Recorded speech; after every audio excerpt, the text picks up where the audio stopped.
विधानसभा चुनाव के 2 महीने बाद भी जहां कांग्रेस पार्टी आपसी सरफुटबल में मशगूल है, वहीं भारतीय जनता पार्टी एक बार फिर से सक्रिय हो गई है।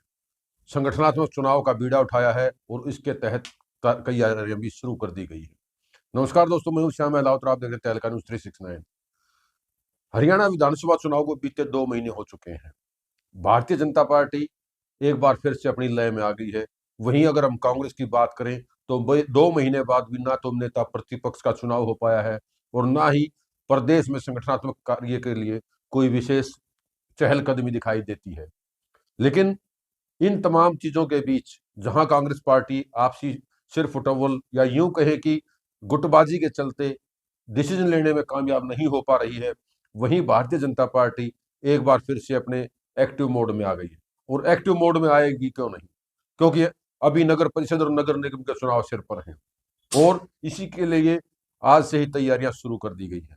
और इन तैयारियों के मद्देनजर भारतीय जनता पार्टी की प्रदेश चुनाव अधिकारी डॉक्टर अर्चना गुप्ता ने न केवल संगठन चुनाव के लिए अधिकारी नियुक्त कर दिए हैं, बल्कि पार्टी की संगठन मीटिंग के लिए 23 व 24 दिसंबर को जो विभिन्न जिलों में पार्टियों की जो मीटिंगें बैठकें आयोजित की जाएंगी, उनके लिए भी अधिकारियों की नियुक्ति कर दी गई है।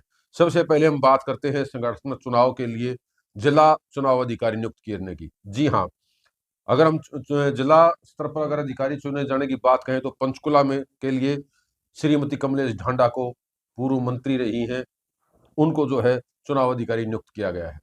अम्बाड़ा में कंवरपाल गुंजर, यमुनानगर असीम गोयल, कुरुक्षेत्र से डॉक्टर बनवारी लाल, कैथल से रवि बतान, करनाल से ज्ञानचंद गुप्ता पूर्व विधानसभा अध्यक्ष रहे हैं, पानीपत से श्रीमती मीना चौहान, सोनीपत से अशोक गुर्जर और प्रदीप जैन, दोनों को संयुक्त रूप से रखा गया है। वहीं अगर हम बात करते हैं जींद की, तो जींद में कविता जैन, रोहतक के लिए संदीप जोशी, झज्जर के लिए विशंबर वाल्मीकि, सिरसा से जवाहर सैनी, हिसार के लिए श्रीमती सीमा त्रिखा और श्रीमती सुनीतल, दोनों को संयुक्त रूप से रखा गया है। वहीं फतेहाबाद के लिए आशा खेदड़, भिवानी के लिए संजय सिंह, दादरी के लिए राजबाला एडवोकेट, रेवाड़ी के लिए जेपी दलाल, महेंद्रगढ़ के लिए कमल गुप्ता, गुरुग्राम के लिए नरेंद्र गुप्ता और राहुल राणा, नूह के लिए धूमन सिंह किरमिच, पलवल के लिए राम अवतार वाल्मीकि, फरीदाबाद के लिए सत्य प्रकाश जरावता और प्रवीण जैन, सभी 22 जिलों के लिए चुनाव अधिकारियों की नियुक्ति कर दी गई है। ये आने वाले समय में जो है प्रदेश में भारतीय जनता पार्टी के संगठनात्मक जो चुनाव है उसके लिए देख रेख रहेंगी। यानी कि जो पूर्व मंत्री हैं, पूर्व सांसद हैं, पूर्व विधायक हैं, मुख्य तौर पर उनको इसमें शामिल किया गया है। जबकि अगर हम बात करें तो इसके साथ साथ भारतीय जनता पार्टी अपने अगले मोड के लिए भी तैयारी में है। जी हाँ, 23 और 24 दिसंबर को हरियाणा प्रदेश के विभिन्न जिलों में बैठकों का आयोजन किया जाना है। जिस प्रकार से जिलाधिकारी नियुक्त किए गए हैं, उसी प्रकार से बैठकों के लिए भी विभिन्न जो है नेताओं का चयन किया गया है, जिसमें पूर्व विधायक, पूर्व मंत्री, वर्तमान विधायक, मंत्री या जो चुनाव हार गए हैं मंत्री विधायक पद के लिए, उन लोगों को मुख्य रूप से शामिल किया गया है। 23 और 24 दिसंबर को होने वाली जो बैठकें हैं, इसके लिए भी जो प्रदेश चुनाव अधिकारी हैं डॉक्टर अर्चना गुप्ता, उन्होंने इसके लिए भी लिस्ट जारी की है। अगर हम बात करें सबसे पहले जो अगर हम पार्टी के संगठन की तरफ से बात करते हैं तो भिवानी अल्फाबेट के हिसाब से चल रहे हैं। तो भिवानी का जो लोहारू है उसके लिए कप्तान बिरधाना, भिवानी के ही भवानी खेड़ा जो है उस विधानसभा के लिए भी कप्तान सिंह बिरधाना। ये आपको बता दें कि झज्जर विधानसभा में जो है भारतीय जनता पार्टी के चुनाव चिन्ह पर जो है चुनाव लड़ चुके हैं। इसके बाद कुरुक्षेत्र शाहबाद के लिए पवन सैनी, कुरुक्षेत्र पेहवा के लिए डॉक्टर पवन सैनी, इसके साथ भिवानी के लिए डॉक्टर बनवारी लाल, तोसाम के लिए डॉक्टर बनवारी लाल, इसके साथ जो आगे बढ़ते हैं हम सिरसा, सिरसा के लिए की कलांवाली के लिए अजय बंसल, सिरसा डबवाड़ी के लिए जो है उसके लिए भी अजय बंसल रहेंगे, महेंद्रगढ़ के लिए अभय सिंह यादव, नारनौल के लिए भी अभय सिंह यादव रहेंगे, कैथल की पुंडरी के लिए अमरपाल राणा, करनाल की नीलोखेड़ी विधानसभा क्षेत्र के लिए अमरपाल राणा ही रहेंगे, यमुनानगर रादौर सीट के लिए असीम गोयल, यमुनानगर प्रॉपर शहर की जो विधानसभा सीट है उसके लिए भी असीम गोयल। इसके अलावा पंचकुला जो कालका सीट है उसके लिए ओम प्रकाश धनखड़। पंचकुला जो प्रॉपर सीट है उसके लिए भी ओम प्रकाश धनखड़। अंबाड़ा की जो नारायणगढ़ सीट है उसके लिए कंवरपाल। अंबाड़ा की जो है मुलाना सीट है उसके लिए भी कंवरपाल को जो है रखा गया है। इसके साथ ही फरीदाबाद की एनआईटी है उसके लिए गोपाल शर्मा। पलवल की जो हुड्डा है ऐसी सीट है उसके लिए भी गोपाल शर्मा रहेंगे। अगर हम झज्जर की बात करें प्रॉपर तो झज्जर के लिए जवाहर सिंह सैनी। झज्जर की जो बहादुरगढ़ सीट है उसके लिए और बादली विधानसभा सीट है उसके लिए भी जवाहर सैनी को रखा गया है। उससे अगली बात करते हैं हम चरखी दादरी की बारडा सीट के लिए, वहां के लिए जेपी दलाल। दादरी जो सीट है तो प्रॉपर चरखी दादरी की उसके लिए भी जेपी दलाल रहेंगे। अंबाड़ा कैंट के लिए ज्ञानचंद गुप्ता पूर्व विधानसभा स्पीकर। अंबाड़ा सिटी के लिए भी जो है वो ज्ञानचंद गुप्ता रहेंगे। जींद सीट जो है विधानसभा सीट है उसके लिए प्रदीप जैन। हिसार की बरवाड़ा सीट है उसके लिए भी प्रदीप जैन जो है उनको नामित किया गया है। इसके बाद रोहतक की जो है कलानौर सीट है उसके लिए विशंबर वाल्मीकि को रखा गया है। रोहतक की जो महम सीट है उसके लिए भी जो है विशंबर वाल्मीकि को जो है रखा गया है, मीटिंग का जो बैठक का अधिकारी रखा गया है। इसके बाद यमुनानगर की जगाधरी सीट है उसके लिए जो है वो मदन चौहान है। और करनाल की जो असंध सीट है उसके लिए भी जो है वो मदन चौहान रहेंगे। सोनीपत की जो सीट है उसके जो खरखोदा सीट है उसके लिए मोहनलाल बडोली। और सोनीपत की जो गोहाना सीट है उसके लिए भी मोहनलाल बडोली को ही रखा गया है। इसके बाद हम बात करते हैं फतेहाबाद की टोहाना सीट, तो योगेश बैरागी। फतेहाबाद की प्रॉपर फतेहाबाद सीट की अगर हम बात करें तो उसके लिए भी योगेश बैरागी को रखा गया है। गुड़गांव की जो बादशाहपुर सीट है उसके लिए राजकुमार कटारिया को रखा गया है। और गुड़गांव की सोना सीट है उसके लिए भी राजकुमार कटारिया को रखा गया है। इसके बाद पानीपत की बात करते हैं। पानीपत रूरल के लिए जो हम बात करते हैं वो है रामेश्वर चौहान। पानीपत सिटी के लिए रामेश्वर चौहान को रखा गया है। वहीं कुरुक्षेत्र की लाडवा सीट के लिए राम अवतार वाल्मीकि को रखा गया है। अगर उससे अगली हम बात करते हैं पानीपत की, पानीपत रूरल के लिए जी जो है वो रामेश्वर चौहान है और सिटी के लिए भी रामेश्वर चौहान रहेंगे। इसके अलावा थानेसर सीट है कुरुक्षेत्र की उसके लिए भी राम अवतार वाल्मीकि को रखा गया है। अब उससे अगली हम बात करते हैं रेवाड़ी की। रेवाड़ी की बावड़ सीट के लिए वरुण शौराण को रखा गया है। रेवाड़ी की कोसली सीट के लिए भी वरुण शौराण जो है वही बैठक के अधिकारी रहेंगे। इसके बाद हम बात करते हैं फतेहाबाद की। फतेहाबाद की रतिया सीट ऐसी सीट है उसके लिए विकास दहिया को रखा गया है। सिरसा की रानिया सीट के लिए भी विकास दहिया ही रहेंगे। जींद की जो है सफीदो सीट के लिए वीरेंद्र गर्ग को रखा गया है। जींद की उचाना कला सीट के लिए भी वीरेंद्र गर्ग रहेंगे।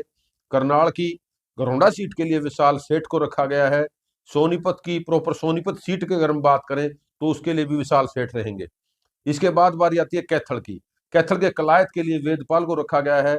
और प्रॉपर कैथल विधानसभा की अगर हम बात करें तो वो भी विधान जो है वो वेदपाल देखेंगे। इसके बाद हम बात करते हैं झज्जर ऐसी सीट की। जी हाँ, झज्जर की ऐसी सीट के लिए शंकर गुप्पड़ को रखा गया है। और बेरी विधानसभा की जो सीट है उसके लिए भी शंकर गुप्पड़ ही रहेंगे। हिसार के नारनौंद की अगर हम बात करें तो उसके लिए श्रीनिवास गोयल को रखा गया है। हिसार की हांसी सीट के लिए भी श्रीनिवास गोयल ही रहेंगे। फरीदाबाद की बल्लभगढ़ सीट है उसके लिए संजय सिंह को रखा गया है। और मेवात के पुनाना है उसके लिए भी संजय सिंह को रखा गया है। इसके बाद बारी आती है पानीपत की। पानीपत की अगर हम बात करें तो इसराना विधानसभा सीट के लिए सतीश नांदल को रखा गया है। सतीश नांदल काफी समय से भारतीय जनता पार्टी में है और रोहतक लोकसभा की टिकट के पिछले से पिछली बार दावेदार रहे हैं। और कलोई से भी जो है वो भाजपा भारतीय जनता पार्टी के टिठार्थी रहे थे। इसके बाद हम बात करते हैं उनसे जो अगली बारी आती है पानीपत के संभालखा की, वो भी सतीश नांदल को दी गई है।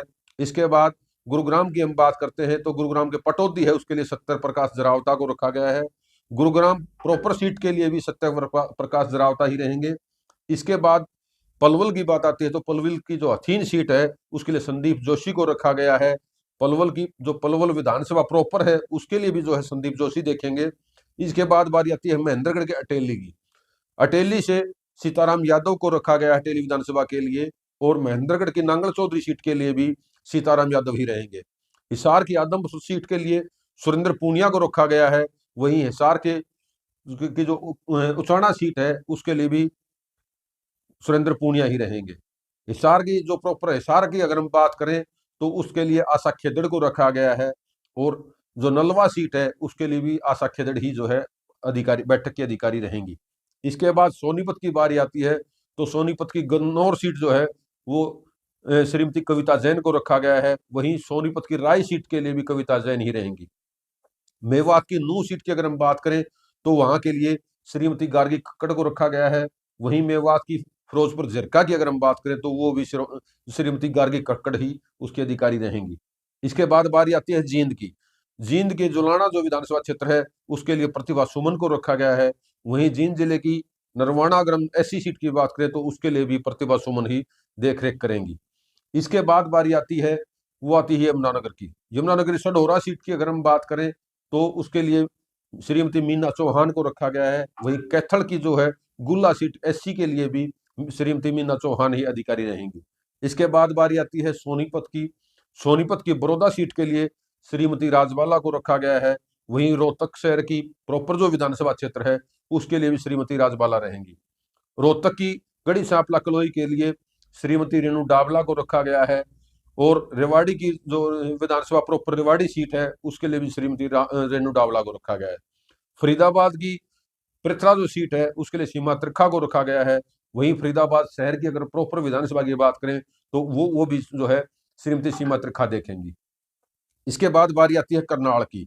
करनाल की इंद्री सीट जो है वो सुनीता डांगी को दी गई है, वो उसके अधिकारी रहेंगी। वहीं करनाल प्रॉपर शहर की जो विधानसभा सीट है उसके लिए भी श्रीमती जो सुनीता डांगी ही रहेंगी। सिरसा की प्रॉपर अगर हम बात करें तो सिरसा विधानसभा क्षेत्र को जो है श्रीमती सुनीता दुग्गल देखेंगी। इसके साथ ही जो एलनाबाद सीट है सिरसा जिले की उसके लिए भी सुनीता दुग्गल को जो है वो इसका बैठक का अधिकारी नियुक्त किया गया है।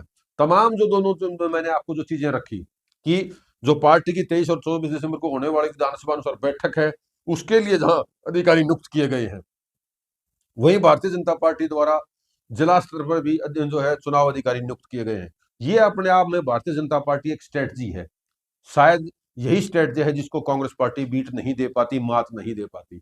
और इस रणनीतिक जो है वो फैसले तुरंत या यूं कहे कि आगामी पूर्वानुमान के साथ ही जो है वो लिए जाते हैं भारतीय जनता पार्टी द्वारा। और वो फैसले ही कहीं ना कहीं उनकी अहम रणनीतिक कड़ी का हिस्सा होते हैं और वही उनको जीत दिलाने में अहम भूमिका अदा करते हैं। हालांकि आने वाला समय बताएगा कि जो ये संगठनात्मक जो है अधिकारी नियुक्त किए गए हैं चुनाव के लिए या बैठकों के लिए जो अधिकारी नियुक्त किए गए हैं, इनकी किस तरह की क्या भूमिकाएं रहती हैं आने वाले समय में, भारतीय जनता पार्टी और किस कदम को आगे बढ़ाती है। क्योंकि मैंने आपको जैसे पहले कहा कि नगर निगम और नगर परिषद के चुनाव आने वाले हैं, उसके लिए रणनीतिक बैठकों का दौर शुरू हुआ है। और ये अकेला जो है वो शहरी क्षेत्र के लिए नहीं है। जो विधानसभा वाइज जो बैठकों का दौर किया जा रहा है, कहीं ना कहीं ये जो शहरी क्षेत्र के मतदाता जिनका जुड़ाव ग्रामीण क्षेत्र की विधानसभाओं से है, उनको साधने के लिए भारतीय जनता पार्टी की रणनीति का ये हिस्सा हो सकता है। लेकिन चाहे जो भी हो, भारतीय जनता पार्टी फिलहाल कांग्रेस पार्टी से एक कदम आगे दिखाई देती है। फिलहाल के लिए इतना ही। धन्यवाद।